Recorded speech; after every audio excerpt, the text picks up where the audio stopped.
지난밤 뉴욕 증시가 올해 첫 FOMC 정례회의 결과를 앞두고 상승세로 마감을 했습니다. 시장에선 미국 중앙은행인 연준이 기존 금리를 0.25%포인트 올리는 이른바 베이비 스텝을 단행할 것이란 기대감을 키우고 있는데 어떤 배경 때문인지 관련 내용들 김대호 경제학 박사와 짚어보겠습니다. 어서 오십시오. 네, 반갑습니다. 예. 자, 1월의 마지막 날이었습니다. 뉴욕 증시 3대 지수가 일제히 상승 마감하면서 기분 좋게 마무리를 했는데요. 특히나 보니까 눈에 띄는 것이 기술주 위주의 나스닥 지수 큰 폭으로 올랐더라고요. 어떤 배경일까요?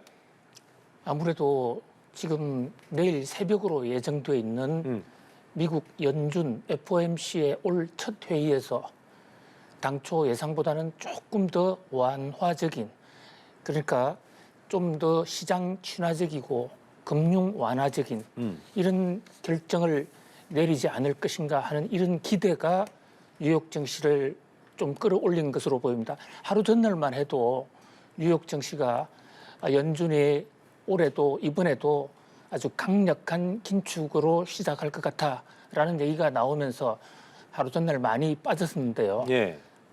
하루 만에 다시 반전을 하는 이런 모습을 보이고 있습니다. 이것은 결국은 연준에 대해서 뉴욕 증시의 기대가 상당히 엇갈리고 있다.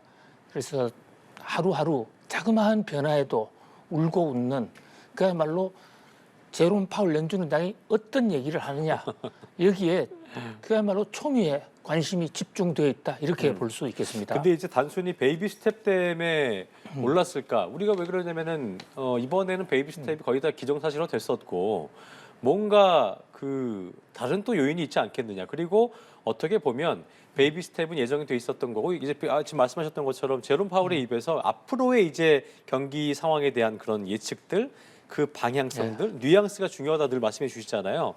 그거는 뭐 썩 좋을 거다라는 예상이 안 나왔는데 불구하고 올랐단 말이죠. 예. 그렇습니다. 이 베이비 스텝으로 가는 것 자체는 바로 전 FOMC에서 금리를 한꺼번에 0.50% 올리는 빅스텝을 했죠. 그리고 그 전에는 무려 4번 연속으로 0.75%포인트씩 이른바 자이언트 스텝을 했습니다. 그렇죠. 그러니까 이게 5번이나 아주 큰 폭의 금리 인상을 연이어 했었는데 이번에는 그때보다는 좀 낮아질 것이다.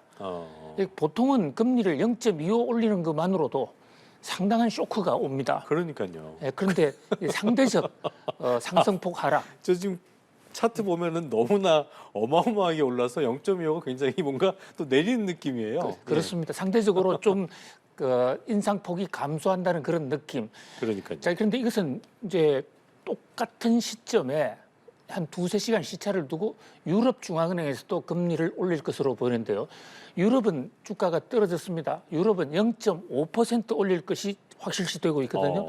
그러다 보니까 미국 달러 가치가 좀 약세를 보일 상대적으로 뭐 그런 요인들이 주가에 반영이 되는데 지금 말씀 주신 대로 빅스텝이냐 베이비 스텝이냐는 사실 이번에 뉴욕 증시에서 그렇게 큰 관심사가 아닙니다. 흔히 정권가의 유명한 속담으로 이미 알려진 것은 재료가 아니다. 라는 그건 시장의 가격에 거의 다 반영이 되어 있거든요. 자, 그렇다면 문제는 뭐냐? 한마디로 단어로 키워드로 뽑으라고 그러면 연준 피벗입니다. 자, 피벗, PIVOT라는 단어인데요. 이게 원래 중심축이라는 뜻이에요. 그렇죠. 뭐 사회적으로 가장 중심에 있다, 뭐 파이보털 꼭 필요하다, 뭐 이런 뜻인데 이 중심축을 바꾸느냐, 이것을 피벗 턴이라고 그럽니다. 예를 들어서 야구 선수가요, 공이 수비를 하다가 이루수가 공이 날아옵니다. 그러면 그 공을 잡아서 일단 이루수 베이스에 먼저 밟아야 타자 주자가 아웃되지 않겠습니까? 포스아웃이라고 하죠. 예, 그 포스아웃 시키고 동시에 발을 받고 바로 방향을 돌려서 일루 주자로 던져야 이게 더블 아웃을 시킬 병사를 시킬 수 있는 거지 않습니까? 바로 그 모습. 그러니까 2루에 포스아웃 시키면서 동시에 방향을 전환해서 1루로 보내는 것. 이것이 중심축의 변환. 이게 방향 전환이거든요. 방향 전환. 자, 방향 전환이라는 게 연준이 그동안에 지난 2021년 3월 이후로 계속 금리를 올려왔었는데 이게 좀 이제 금리 인상을 혹시 중단할 수도 있는 거 아니냐? 그리고 좀 더 나가면 중단한다는 얘기는 불언간에 금리 인하도 할 수 있는 것이 아니냐. 만약에 연준이 피벗을 한다 그러면요. 현재 그동안에 금리를 계속 올렸을 때 공포에 떨었던 게 이러다가 경제가 완전히 무너지는 것은 아닌가. 네. 경기 침체가 오는 것이 아닌가. 이것을 우리는 경기의 연경착륙, 하드 랜딩, 하드 크래시 많은 얘기를 했습니다. 그런데 그거 아직까지 오지 않았거든요.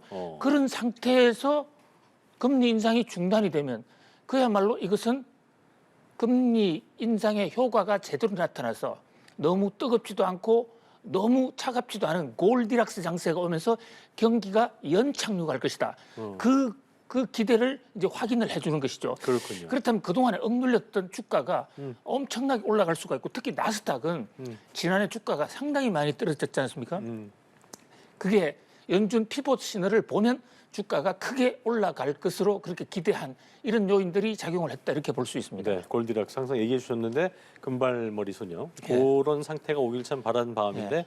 어쨌든 좋은 쪽의 신호로 저희가 좀 해석을 해볼 수 있겠고 자 우리 경제 얘기를 좀 해보겠습니다. 수출 새해부터 뭐 저희가 예상은 됐던 부분이지만 이걸 또 목도하게 되면 참 마음이 아파요. 마이너스 흐름을 이어가고 있고 무역 수지가 126억 9천만 달러 역대 최대 적자라고 했는데 이게 또 11개월째 연속 적자 상태잖아요. 얼마나 좀 심각한 거예요? 좀 짚어주세요. 그렇습니다. 새해 열리자마자 나타난 거시경제 지표 중에 가장 충격적인 게 저는 수출의 지속적인 감소, 4달 연속 감소했습니다. 그에 따라서 무역 수지가 아주 큰 폭으로 적자가 됐는데요.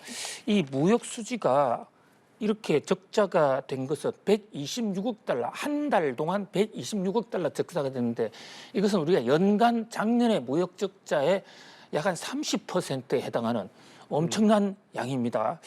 그리고 무역 수지 적자는 우리 지금 11개월 연속 적자인데요. 우리나라 같이 국제 통화가 기축 통화가 아닌 나라에서는 무역 수지가 계속 적자가 나면 경제가 감내하기가 어렵습니다. 그렇군요. 자, 우리가 무역 수지 계속 연속 적자가 났던 것은 IMF 금융 위기로 나라가 무너졌던 1995년 11월부터 1997년 5월 달까지 당시에는 29개월 연속 적자였거든요.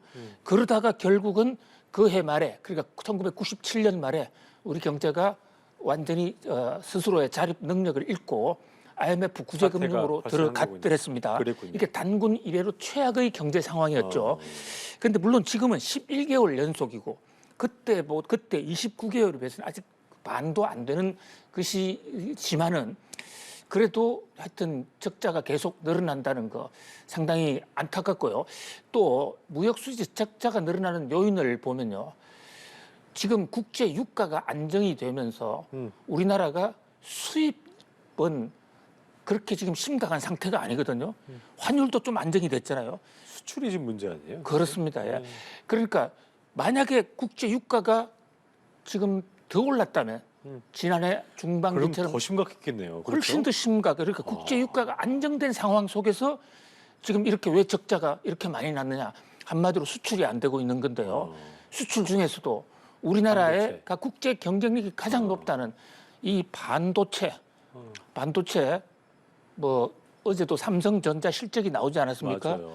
아주 어닝 쇼크. 반도체 분야는 97% 네, 급감을 97% 급감했는데 그러니까요. SK 하이닉스는 10여 년 만에 적자로 돌아서서 영업 수지 적자가 1조가 훨씬 넘었습니다. 그랬군요. 안 팔리는 거죠. 지금 이 경기 침체에서 새로 투자도 하지 않고 또 코로나19 때 비대면 때문에 너무 많은 것을 사놓은 데다가 또 반도체 회사들이 메모리 반도체 생산 시설을 많이 늘려놨습니다. 그러니까 수출이 안 돼서 생긴 이런 문제다. 그래서 만약에 이 상황에서 국제 유가나 천연가스 가격이 더 오른다면 우리 경제는 상당히 어려워질 수 있다. 그런 면에서 아주 그 비상등이 들어왔다 이렇게 볼 수가 있겠습니다. 자, 그렇다면 말씀하신 것처럼 이제 그 거시적인 부분들, 국제 에너지 가격이라든가 이런 것들이 이제 오르지 않아야 되는 걸 저희가 생각을 해야 되는 부분이고 이런 상황에서 당장의 이제 반도체 시장의 상황을 봤을 때 가격이 막 경쟁력을 가질 만큼 갑자기 뛸 리도 만무하고 수요도 위축되어 있는 상황인데 이것이 우리 경제 전반에 어떤 식으로 영향을 미치겠느냐 이게 제일 우려되는 부분이거든요. 어떻게 좀 예상해 볼 수 있을까요? 그렇습니다. 이 반도체 중에서도 우리나라는 메모리 반도체 세계 1위인데요. 이 메모리 반도체가 특히 가격이 지금 떨어지고 있고 수요량도 감소하고 있거든요. 국제 이 반도체 전문 연구기관들의 조사에 따르면 또 예측에 따르면 메모리 반도체 수요가 빨라도 올 하반기 정도에나 좀 회복이 될 수 있지 않을까. 이것도 어디까지나 전망입니다. 예. 그러니까 결국은 반도체 수요가 회복되지 않으면 한국 수출이 상당히 어렵다. 이런 어떤 등식이 성립될 수가 있는데요. 자, 이제 그런 면에서 국제 경기 침체가 계속되거나 또는 전 세계가 금리 인상이 계속되면 아무래도 특히 이 기술 투자하는 IT 투자하는 반도체를 많이 안 사가겠죠. 그런 면에서 오늘 밤으로 예정돼 있는 미국의 연준 피봇도 바로 이게 남의 나라 미국의 문제가 아니라 그렇죠. 우리나라의 문제로 만약 연준이 피봇을 한다라는 조그마한 신호라도 나온다면 네. 그렇다면 선 투자들을 하는 게 기업이기 때문에 한국 반도체 또 미리 사갈 수도 있거든요. 그래서 세계 경제의 어떤 회복 수준과 한국 경제가 상당히 밀접하게 연동돼 있다. 한 가지 이제 청신호가 있다면 지금 중국 경제가 빠른 속도로 회복이 리오프닝을 했기 때문에 되고 있는데요. 네. 우리나라 반도체를 가장 많이 사가는 나라가 중국입니다. 네. 그래서 중국의 반도체 수요가 회복되면 추경호 부총리는 뭐 점진적으로 회복될 수도 있지 않느냐. 그렇다면 뭐 봄 정도에는 회복될 수가 있다. 또 국제 유가가 현 수준을 유지한다고 했을 때 우리 지금 올 겨울이 좀 더 춥기 때문에 가스 도입량 또 원유 도입량이 종전보다 좀 더 많거든요. 근데 요 날씨도 좀 풀린다면 회복될 수도 있다. 뭐 그렇게 추경호 부총리는 점진적 회복을 현재 이 예측을 하고 있는데요. 현재 우리 경제 구조로 봐서 우리나라의 근본적인 산업이 지금 어떤 보틀렉이 걸린 그런 상황은 아니기 때문에 반도체도 우리가 압도적 우위를 갖고 있지만 전 세계 경기 부족이 왔고 그다음에 이 반도체가 특히 메모리가 경기 상황에 굉장히 민감합니다. 민감하니까 그렇죠. 예, 저장하고 이런 것은 지금 당장에 말이죠. 식품 같은 이런 것은 아무리 물가가 오르고 금리가 올라도 먹어야 되니까 또 석유 불을 떼야 되니까 사가는데 반도체 중에서도 저장 시설 또 텔레비전 같이 가전제품 내년에 사면 어떨까?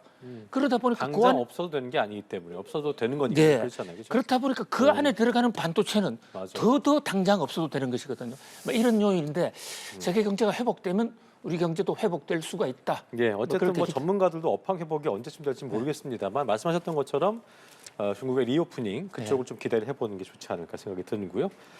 자, 또 어려운 얘기예요. 겨울철 난방비 얘기인데 어려움 갖고 있는 취약계층들 대책을 좀 내놔야 될 시점에서 정부가 또 급히 내놓았습니다. 1,800억 투입해서 기초생활수급자 일단 차상위 계층에게 올 겨울 난방비로 59만 2천 원 추가 지원하기로 했다. 저희가 뉴스로도 보도해드렸는데 박사님 어떻게 보셨어요? 이 정책은요? 예. 예, 지금 이 경제의 거시 경제를 우리가 바로 잡는 것과 경제의 기본 목표겠지만 그와 동시에 이 취약계층 어떤 경제 환경 변화에 적응하지 못하는 계층을 살리는 것도 복지 경제 차원에서 또 우리 경제의 전반적인 안정적 성장을 위해서 굉장히 중요합니다. 예. 그래서 정부가 지난 설날 연휴 기간 동안에 좀 두드러진 그때부터 본격화되기 시작한 이 난방비 고지서 여기에서 그 취약계층의 어떤 타격을 덜어주기 위해서 현재 지금 그 취약계층이나 또 보호 대상 계층에 대해서 지난번에 대책을 발표하지 않았습니까? 예, 예. 1차 대책에서 당시에 그 정부 예산 예비비 1,000억 정도를 썼거든요. 그런데 이제 이번에 그 규모를 좀 더 늘려서 1,800억을 더 투자합니다. 예. 바로 차상이라든지 정부의 그동안의 대책은 못 받았지만 여전히 이 그 에너지 가격 상승에 따라서 피로감을 느끼는 이런 분들에 대한 또 대상을 폭을 좀 늘렸고요. 또 이번에 에너지 바우처라든지 전기료 인하 이 대책에 있어서도 이번 난방비 고지서 파문이 한 번으로 그칠 게 아니라 지금 1월 달에도 추웠기 때문에 2월 달 고지서가 나오면 또 한 번 파동이 올 수 있습니다. 그래서 이번 대책은 1월 달뿐 아니라 2월, 3월 달까지를 대책으로 하는 적어도 뭐 겨울 전체를 통틀어서 심각한 취약 계층을 막는데 그들의 난방 고통, 복지 사각지대를 막는데 역점을 둔 어떤 제도이고 상당히 속도가 있게 진행됐다 이렇게 볼 수 있겠습니다. 네, 어쨌든 좋은 효과가 있길 기대해 보면서 여기까지 경제 읽기 마무리하겠습니다. 김대호 경제학 박사와 함께했습니다. 오늘 말씀 고맙습니다. 고맙습니다.